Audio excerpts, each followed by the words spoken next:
Welcome back to the World Championship Series, everybody. We are live once again in Cologne, Germany, the beautiful city of Cologne, Germany. And joining me on the desk this time, as always, we have Sam, also known as Bling, and to his left, we have Jared, also known as X5 Pig. Welcome back, boys. Hey, it's great to be here again. We've got another cool day, a bunch of Zergs, a bunch of Protosses, and we're going to find out. Last couple of slots going through to Poland.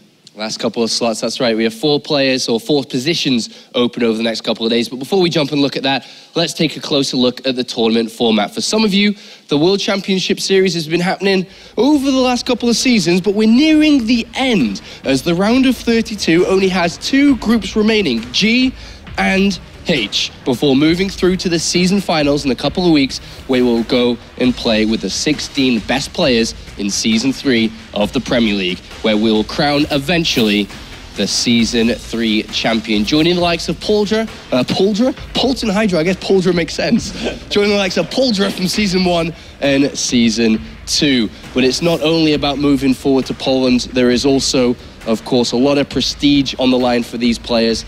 And it's going to be a great event once we finally get over to Poland, where we will eventually crown that champion. But there's also prize money on the line, a lot of prize money. We talked about it yesterday, $217,000 per season. That's so much money. And each one of these players that have made it to the Premier League bank themselves $4,500. If you are a winner from the round of 32, you get $6,000, and it continues to increase up. But the backbone of the WCS is where it really matters. It's the point system. Of course, let's take a look at that, because we have 4 players who are spread out a lot today when we look at it. We have Snute, who is the highest ranked player, coming to play today, with Jim and Laser and Hitman. Not so much those back-end 3 players thinking about the global finals, but Snute absolutely. And that leads us to the round of 32 itself. As mentioned, we've played 6 groups with only 2 remaining. Here are the players that have gone through so far. Polk, Petraeus, Hydra Elfie, Jadong Sen, Marine Lord Igers, Kung Fu Panda Lobo. Yesterday was 4GG Zanster, and we have a good set of players remaining. Jared, a great set of players gone through. Oh yeah, I mean, there's been not too many upsets just yet. There's been a lot of players that have kind of given a really good show, a lot of newcomers coming up and almost breaking through. And I think the last couple of spots are really important. I mean, we've got a Polish player today we'll be talking about later, and everyone wants to get to those season finals. Like this year with the WCS season finals coming back, you know you're going to be playing in front of a big audience. It's just one of the most important things for a StarCraft player to get up there on that stage, and it's all these players' dreams. Yeah, I mean, we've so far with the 12 players that we have got 5 Zerg through, 4 Terran, and just 3 Protoss have qualified for the season final so far, Sam. Yeah, a bit of a change from the previous seasons, I've got to say. That might be due down to the map pool, or it just might be because a lot of Protoss players are retiring. I don't know, including myself.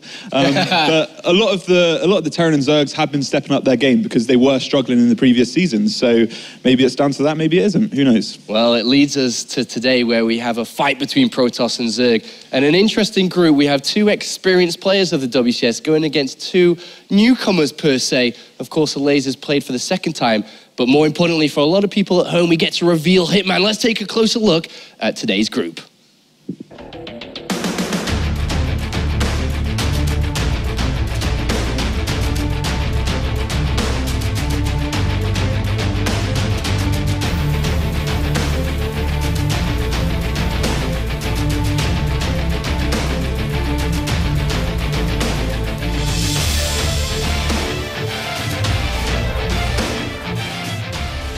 And as mentioned, 2 very, very well-adversed players in the World Championship Series in Snute and Jim go toe-to-toe with a Laser who's been making waves in the scene, and of course, Hitman. An interesting group today, Sam.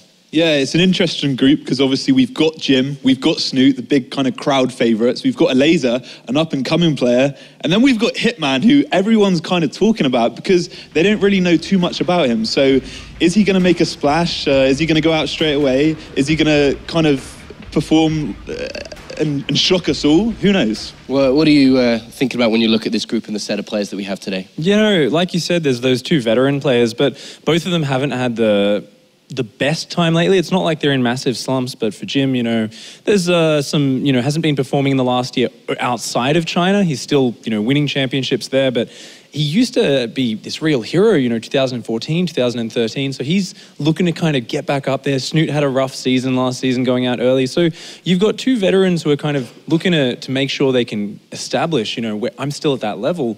But then you've got these newcomers who are looking to really try and steal it away from them. Yeah, we'll definitely talk more about the newcomers when we get round to their match. They will be going head-to-head very shortly. But that leads us to the first matchup that we have, which I'm very excited about. I think a lot of people are. It's a great starting match today. It's Snute versus Jim. And we can start talking about Jim straight away. You already brought a little bit about him, but we know Jim. He's been around for a long time in the system, and he's such an aggressive and just a very typical Chinese playstyle player. He's very similar to Haas in the way that he's going to be aggressive, but what is he going to do? Jim's kind of had, I guess, not the best run in the previous seasons. He has made a few round of 16s here and there, but he hasn't had too deep runs as of late. So this time around, he's definitely going to try and prove himself and kind of make that name for himself that he is the #1 Chinese player. Yeah, and if China is going to have a mark in the World Championship Series, this is the player to do it, right? Oh, absolutely. I mean, you look at his past results last year, it was an IEM event where he came through, got top 4, beating players like Tasia and Life, two of the best players in the world at that time. He's had performances like that before, and he's kind of skimmed by it in WCS. But in WCS, the last time he achieved that level of a result was back in early 2013. He got, I believe, 5th place in WCS America. Since then, he hasn't quite been able to get that same level of consistency. So I think for him, he's feeling this this kind of urge to get those performances going again. He's had a lot of his runs over the past 12 months cut short. And a lot of people in the Chinese scene are kind of talking about it and saying, can he get over this? He's still doing well at home, but he's just not quite performing overseas. Like, when's he going to show us that spark again? In a very, very similar way is talking about consistency. Snute has likewise struggled with that in the World Championship Series. He's has ups, he's had downs, and that leads us to talk a little bit about him. He's back for another season after a disappointing season 2. Yeah, and I feel like that's definitely hit Snute a lot harder than it's probably hit Jim. Snute's been very vocal about how he's been in a slump lately. His motivation's kind of dropped a little bit because of that. But as of late, he has been practicing hard, and he's made it through to the round of 32 very convincingly, might I add. He did beat Cyril 3-0. And yeah, he's definitely back, and he's definitely a force to be reckoned with. The protector of the WCS, the protector of the Europe region, the defender of the WCS, Jared. I mean, everyone always looking towards Snute, and with his teammate Bunny now being eliminated, of course, you saw Lilbo go through. A lot of people have turned their attention back to Snute as they originally did at the start of the year. Yeah, he's got such history behind him. I mean, 2014, the European scene was so competitive, but this guy stood out as undoubtedly the best non-Korean player. And this year, people were looking to him. They say he's got another good shot at BlizzCon. And not just that, but his general performances, like, he wants to keep on doing that. I think last year he had 7 or 8 top 8 performances in Premier League tournaments, which is absolutely incredible when you look at the players he beat to do that. So I think he's wanting to kind of just say, I'm still that monster, I'm still that guy. I can wipe the floor with these guys, I can go through to Poland, and I've still got that shot at BlizzCon this year. Well, how the hell do they shape up with each other now then? I mean, we know Jim's style, we know what Snute likes to do and how he's been ripped away from Swarm hosts. Snute in the past was always, before the Swarm host nerf, that is, he was always a very defensive player in ZvP, and he could defend pretty much anything. So he's had a lot of practice against those aggressive styles, right. And going into this, I don't think he's going to kind of forget about all that practice he put into it. So I think he's going to probably feel pretty comfortable going up against Jim. All right, well, let's look at the maps then. So, of course, still a best of 3 at this stage of the tournament. We don't go to best of 5 until we reach the top 8, the single elimination part. And we have Coda, Iron Fortress, and Terraform. Don't talk too much about Coda, but Iron Fortress and Terraform, are these type of maps that Snute's worried or comfortable on? So an odd choice for Jim choosing Iron Fortress, because the third base is very spread apart. But we talked about how Jim's an aggressive player, and it's very hard for the Zerg player to find a stable opening to secure their own third. So I know in the past Snute's talked about this map saying, it can feel great in the mid game, but sometimes getting there can be a little bit awkward. So that may be a scary opening phase on Iron Fortress for Snute. Might be where Jim's looking to make something happen. But the first map here, Coda, is a comfortable best of 3 map to begin on, right? This is a map that they've both played tons and tons and tons and tons of games on. It's a perfect starting map. Yeah, it is a perfect starting map. But one thing to note about Snute on this map in particular, I've seen him play on it a few times. I actually played on him against it at Gfinity not that long ago. And he doesn't actually like to sit back on that map. He likes to play an aggressive, low econ style for some reason. And that can catch Protoss opponents off guard. But against a player like Jim, who has that aggressive style, it might not shape up too well. All right, your thoughts on this map as well, then? I absolutely agree. You know, it's one of these maps where it's a very standard layout, but we saw it in Shenzhen as well, where Snute had those amazing wins over Classic and Reign, the GSL and SSL champion, and he did it with aggressive styles on this map. So a lot of fast speedling rushes trying to shut down the third base of Protoss, catch those sentries in the open. Lots of aggression is what Snute's shown, but I really can't say whether or not he's going to change it up against Jim, who's such an aggressive opponent. Do you look at this matchup we're about to jump into as a battle for first place in essence, because they're so strong and they're the favourites of the group, or not? I think on paper it's got to be, but in my opinion, Alazer's a very strong opponent, and I wouldn't count him out. I rate him very highly, and like we said before, we don't know too much about Hitman, but yes, on paper, it probably is the battle for first place. All right, time for the predictions, boys. Jared, start us off. Who's going to win this and why? Snute's looked great recently. I think his trip to Korea invigorated him. I think he's going to win 2-1. I'm going to agree with the Snute victory, and I think 2-0. All right, there we go. We've got Snute all around here on the analysis desk. Let's find out what the commentators think. Of course, it's the classic combo, Todd and Colaris. That's right. Thank you very much. Time to find out if one of the non-Korean hopes can put himself in a good spot here in Season 3. For Snute, WCS has been a weird and rocky road. Sometimes he's gone up to the very, very highest heights, but then sometimes just kind of crashes and burns. Is this the season, though, where he's able to make his stand and go far?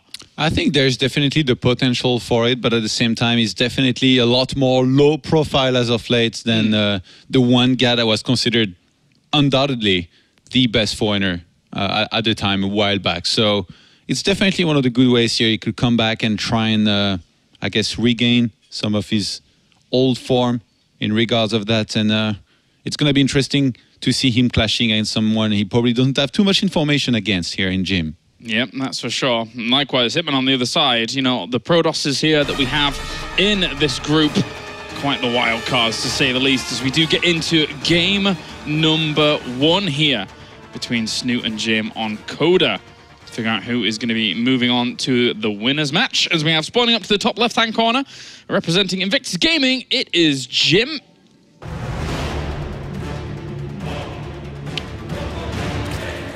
And down to the bottom right-hand corner, we have our red Zerg. Representing Team Liquid, it is Snute. Looking oh so powerful off the back of his Shenzhen victories against the Protoss that he had there. That was quite the result, to say the least. Yeah, definitely. Snute is someone that has been trying to rework his style, I think, against Protoss a lot as well. And I got the fortune, I guess for my casting, but misfortune for my ladder points to meet him a few times not too long ago in ladder.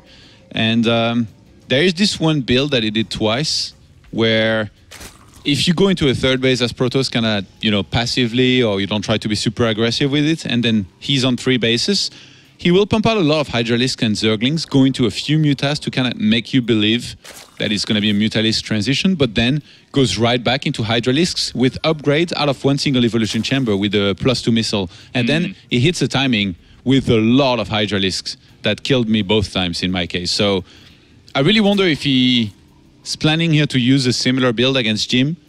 And first of all, I guess it's probably going to come down to whether Jim wants to play very, very aggressive himself, because obviously, like, you can't reach, you know, necessarily that composition here from Snute. If the Protoss is 7-gating you, you need to focus on defending that first. Well, that's what we come to expect from Jim at the moment. He's going to start things off with the Nexus first, and then from there, that will propel his economy very, very far forwards to then stage what is normally kind of 2 base styles from Jim. Is there really going to be any deviation, do you think, from Jim going up against someone like Snute? Or?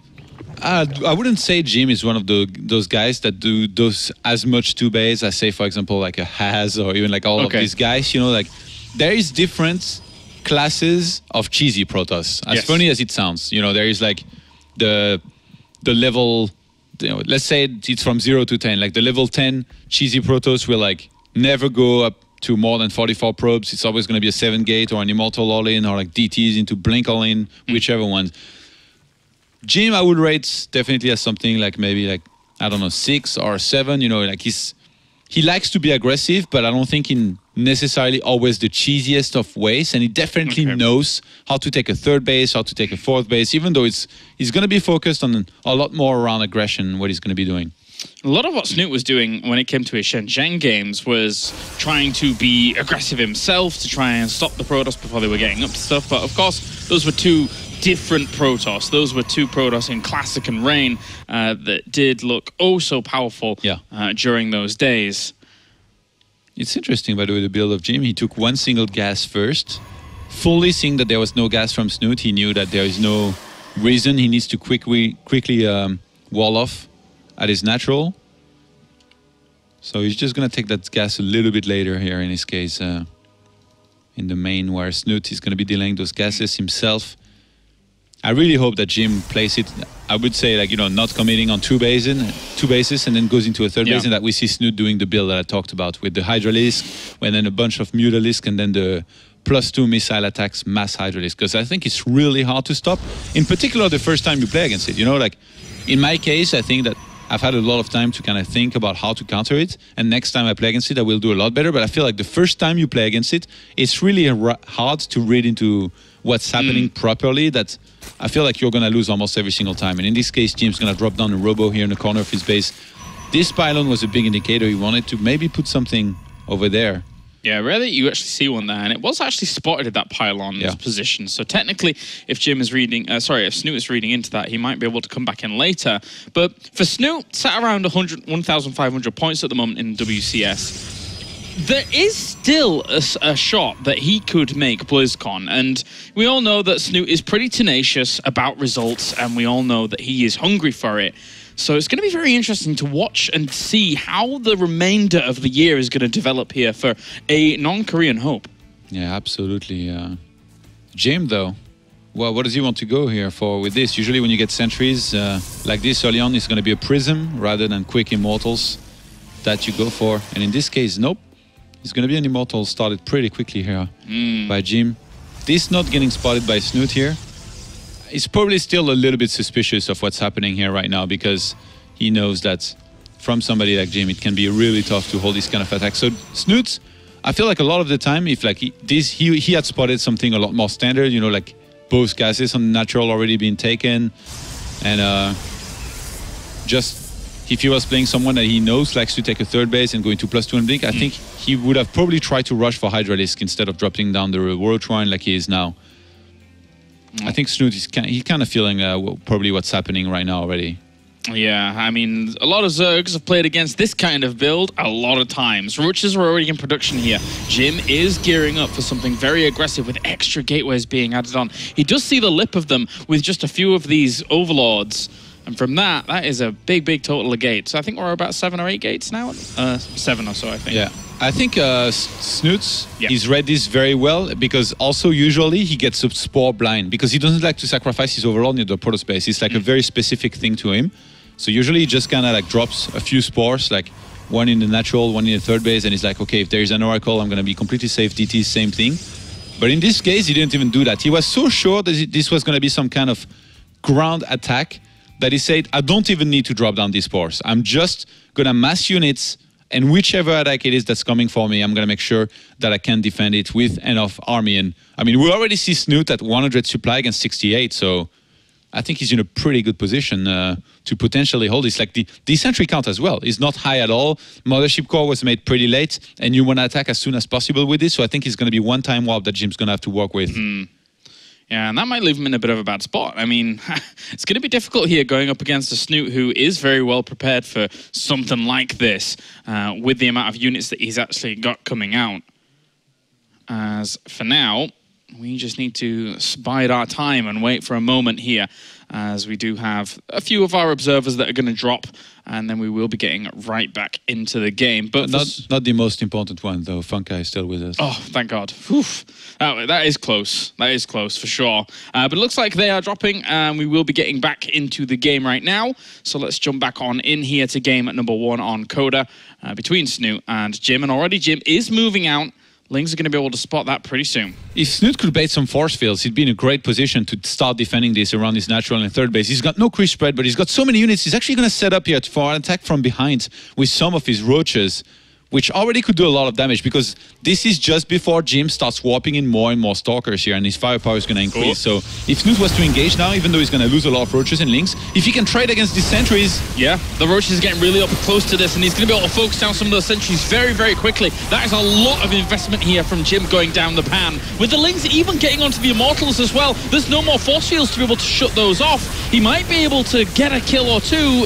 It doesn't look like fully, but there you go. He actually has to pick them up and save them, and Snute has completely thwarted this attack. Yeah, and both of the Immortals that were there as well for Jim, they are very low on hit points. Behind this, we got 28 Zerglings on the way. I wouldn't be surprised if Snute just went back into droning up. He's dropping down the Hydra, then fully knowing that there is really not much follow-up to this. You either do a 2-base Colossus, or you take a 3rd base and you keep on massing Immortals and maybe try to go into Blink. But in this case, Jim didn't even have a 4th gas.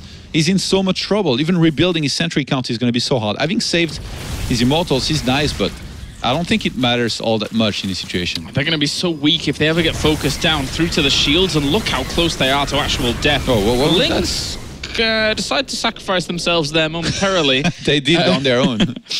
They willingly gave themselves up for ire or something. I'm not sure what was going on there. That was a bit weird. But regardless, Snute is in a great position. 63 workers. His economy is looking fantastic. Yeah, across 3 bases as well. He's just going to be taking more extractors here, building up his gas economy.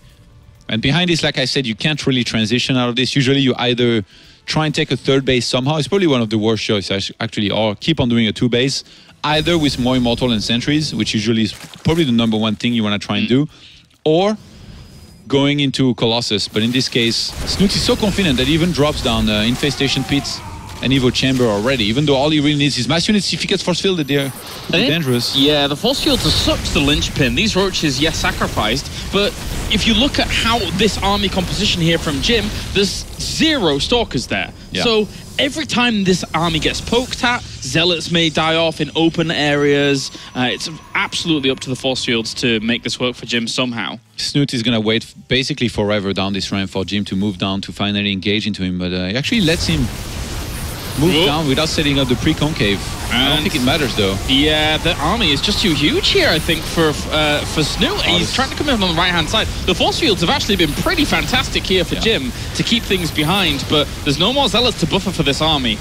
A lot of those units from Snute are not really attacking right now, so he definitely needs to pull back and try and regroup a little bit more, and then he's going to have hell this. Even pulling some drones here is not a mistake, because you know that the Protoss on 2 base is very low on economy, so even if you lose, like, say, 15 drones from that 3rd base, and then you end up holding more comfortably because of it, then you have won the game here by Snute, because then you can re-drone up and you're going to be in a great position after killing the entire Protoss army. More roaches and hydras in production here, just trying to get out as many as possible, set themselves up in these concave as quickly as possible. And with all of the zealots dead from before, there's not really too many force fields left, but he will be able to land a few here to stop this trickle of Zerg moving forward. Yeah. So much for rating Jim as a 6 on a cheeser scale. He was definitely a 10 this game.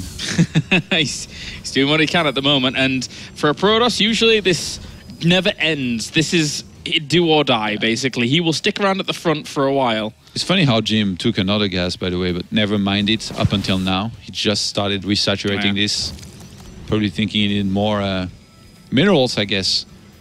And this time around, Snute, he just has to wait until Jim starts moving down this ramp and then engage into him. And usually Jim will have to pull back and will try to engage up that ramp, but then you just pull back as the Zerg as well. But the supply difference is starting to be massive, Kylais. Yeah, it is. It really is. 140 in armor supply against 70 some at the moment. And he's even opening the back rocks on the left-hand side here so that he can actually do something with that. And even if he wanted to take a 3rd base, creep is being spread at that location anyway. So Snute just going to lay out the welcome mat and say, come on in, Jim. It'll be a fun time. It's going to be almost impossible for Jim to get a good fight here. You look at his zealots. They're already in the middle of his army. They're going to be blocking these Immortals and Stalkers. Warp Prism goes down. That means the Immortals are going to be a little less safe here when they go into this engagement. Snute already having an Evo, is getting some upgrades as well. He remade the Infestation Pit here, I think. Oh, he actually lets him go down. With his force fields. Yeah, actually going to try and cut some of this off here. The Hydralisks on the left-hand side are already doing quite a lot of work, especially with the Zealots pushing up against it. The force fields weren't negating too much damage at all, and Snute is going to overwhelm. There's not enough force fields to be able to deal with this. And that will be game number 1, going over to Liquid Snute. Solid. I think definitely one of the better words we can use to qualify here this performance and game in game number 1 on Coda out of Snute. He really seemed to know what was going to come for a very long time. It's interesting, because usually, like I said, Snute is the guy that won't sacrifice an Overlord and that will blindly get spores. Yeah. But I guess maybe because of his opponent's image, he was like, I guess a lot of the time here is going to be either a gateway attack or robo stuff, only robo stuff. There's not going to be any risk of kind of Stargate or even like tricky Dark Templars, which you can always get, it seems like. And in this case, not getting a spore was a great choice because that was more drones that were mining minerals, which he needed to get as many units as he made for the defense. All right, well, we are going to go to a short break, ladies and gents. And when we are back, we will have game number 2 here from the World Championship Series between Liquid Snute and Jim.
Time to get into game number 2 here between Snute and Jim. As Snute looks to put himself on a good road here in Season 3. It's very, very important for him to try and collect as many points as possible if he wants to keep himself in the BlizzCon runnings. So we're going to go to Iron Fortress here for game number 2, Todd. Yeah, the panel touched on how it can be difficult to take a third base here, in particular as Protoss. And Pig quickly told us about how he thinks that, you know, when you have somebody as aggressive as Jim on a map like this, that's even less reason to try and basically go for a third base. So we'll see. Definitely could be the ultimate mind game to properly go for the third base. The thing is, it always gets spotted so easily by the Zerg player. So maybe Jim, he's got another one of those builds here that he wants to try for.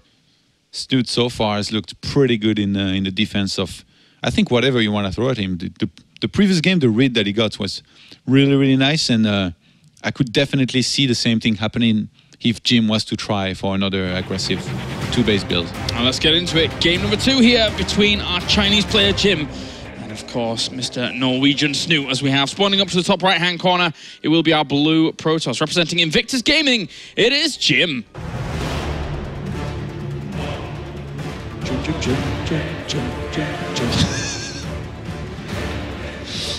Trying to bring the levels of cringe Apollo-like on the casting desk. Oh no, poor guy.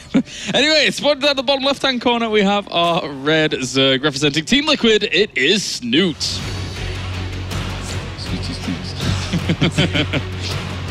He's got his lightsaber, man. He's ready. He's ready for the evil Protoss to try and do him wrong. But we'll see. We'll see. Paradise. You cheeky guy. That's how I categorize it. It's a fine. Jim, actually, last game I already thought it was pretty interesting that he went for Nexus first, but I feel like against someone less like Snute, he's probably one of the safest opponents that you can do it against, because Snute will almost always, on any map, open with a pull first. And as I say that... Dun, dun, dun. Guess what, Stodds? Wrong! To be honest, Snute, 99% of the time, will be opening with a safe pull first. He actually have picked up, or he definitely picked up on the fact that last game, Jim went for a Nexus first, and didn't even wall off at his natural for a very long time. You know, those gateways, I think they went down at like, what, 6:30, 7 minutes? Very late. At his natural, because he made the robo before even. So he's maybe hoping that Jim does something foolish, as in the same build as last game, in which case he will die to the speedlings of Snute. Try and exploit him early on. And that's something that Snute has really been mixing into his repertoire recently. Obviously, when you think of Snute as a Zerg player, you think big, strong macro focus, big, strong mid games, even into late game. But he has been working in some earlier stuff recently. And that, as a StarCraft player, having every tool at your disposal is a scary thing to play against. Yep. Build otherwise, though. Jim did not go for the same thing as last game. He opened with here one single gateway in his main, actually mined from the gas and went Cybercore. So usually when you do this, you cancel the Zealot. But it looks like right now, Jim won't necessarily be cancelling that, and he's about to drop down another pylon. Oh, he was checking for the Overlord if he was there already, but still does not cancel the Zealot there. So I guess that's going to be his scouts, as well as a probe that he went and sent out. Or he's checking the other location where there could be an Overlord here spotting him. So I think right now he already knows that he's probably cross-map. Still going to be checking bottom right-hand side quickly, though. Yeah, seems so. More Zerglings still in production here for Snute whilst that hatchery does go down. And they are making their way across here. Yeah, actually, usually here you lose the Nexus a lot of the time. Yeah. But since Jim let the Zealot finish, there is a chance he can hold somehow. Without a wall, though, it's going to be pretty tough. I wonder if he will start a Stalker or a Sentry, actually, behind this. Sees his 4 coming along. They're already on the Nexus here. The Zealot, thankfully, for Jim, is here. Likewise, the Mothership Core can help out a lot, and he's throwing down gateways, knowing that there is their extra potential to come and do more damage here with this. He sees even more Zerglings. Speed's about to finish, and Mornings are going to start streaming, and some of those have already died, though. Jim might be able to wall off here with another pylon, leaving the Zealot in the wall.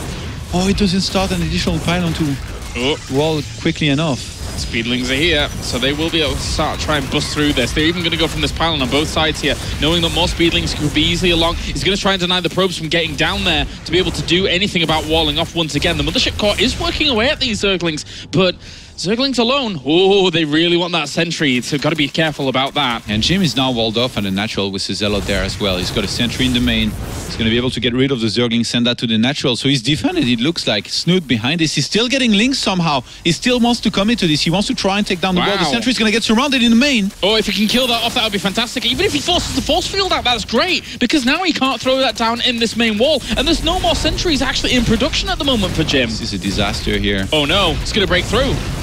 Oh, I really like the wall off here with the probes. He's going to re-get this pylon. Goes back into it as well. Oh, he's going to get broken all over. Probes are going to try to wall off, but they're too late. They're back in towards the main here. There's still more Zerglings. There's tons of Zerglings on the way. He needs another pylon. He needs a wall. Yeah, warp gate finish. I think he might want to try and get a sentry here to defend at the wall. Yeah, he does just that there, Jim. He could attack it from both sides. The photon overcharge is about to end, though. I think Snute's just going to move down the ramp with the links that he has up in the main and attack from two sides.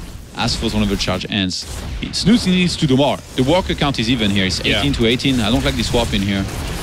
That's going to die very quickly. Well, economy was limited a little bit here for Jim while that was going on. He's going to go for this pylon once again. The Leans are going to move down there, trying to get themselves on a sentry. Don't quite get the opportunity. There is force fields available. Yeah. These Leans won't get in. No, they're just going to be sacrificed here. He's gone back to droning behind this. And the force field will be thrown out. Wow, so some great defense here out of Jim. Very well done. He needs to wall off again, though. Yeah. Because that force field's about to dissipate, and he does have another one available.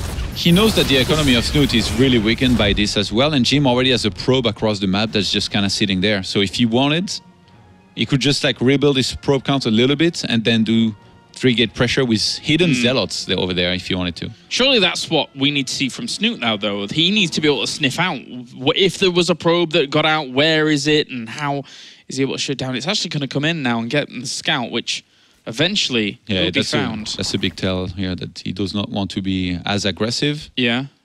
Actually, he's just going to check the third base here. His Jim wants to know exactly where he's at economically. Spots the third hatchery.